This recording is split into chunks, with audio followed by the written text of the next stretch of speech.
پارکی مەولانە بووە ناوی پارکێکی جوان و نمونەیی شاری سلێمانی. لێرە بەدواوە ئەم پارکەش لەگەڵ پارک و باخچەکانی تری سلێمانیدا بەڕووی هاوڵاتیاندا کرایەوە.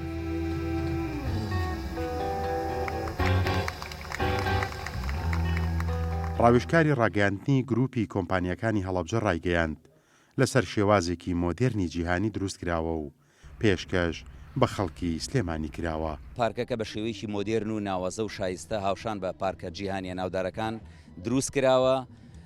ئەم پارکە ئەمڕۆ بە خۆشحاڵیەوە لە مەراسیمێکی شایستەدا پێشکەشمان کرد بە شاری سلێمانی خۆشەویست و بە هاوڵاتیان و لێرەوە پێویستە سوپاسی تەواوی بەڕێبەرایەتیەکانی شاری سلێمانی بکەین کە توانیان لە ماوەی تەواوبوونی ئەم پرۆژەدا خزمەت بە ئێمە و بە شاری سلێمانی بکەن.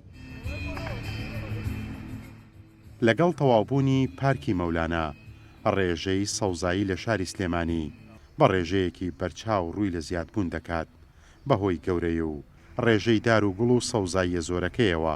لە هەمان کاتدا سیمایەکی جوانتری بە شاری سلێمانی بەخشیوە. ئەمان دازیاری سەرپەرشتیاری بەڕێوەبەرایەتی باخچەکانی سلێمانی دەڵێت بە تەواوبوون و کرانەوەی پارکی مەولانە ڕێژەی سەوزایی نزیکە بێتەوە لە ڕێژەی ستانداردی جیهانی. ڕێژەی ستاندەر کە هەموو شارەکانی دنیا ئەگاتە لە پێویستە لە 15 کۆی گشتی ئەو ڕوبەری ئەو شارانە سەوزایی بن. ئەمیش زیادکردنێکی ڕوبەری سەوزاییە بۆ شاری سلێمانی خۆشەویست. شێوازی بوونی ئەم پارکە بەم شێوازە هەندەسی مۆدێرنە ئەڕواتە ستێپێکی تری جوانکردنی باخچە لە شێوازی تەقلیدی کۆنەوە بۆ شێوازێکی زۆر مۆدێرن. پارکی مەولانە لەسەر ڕوبەری 132,000 مەتر دووجا بنیاتنراوە بە تێچووی 12 ملیارد دینار. تێگڕای سەوزایی 97,000 دووجایە. هەروەها 4,500 داری جۆراوجۆری تێدایە و نزیکەی 300,000 شەتڵی گوڵی وەرزی بوونی هەیە.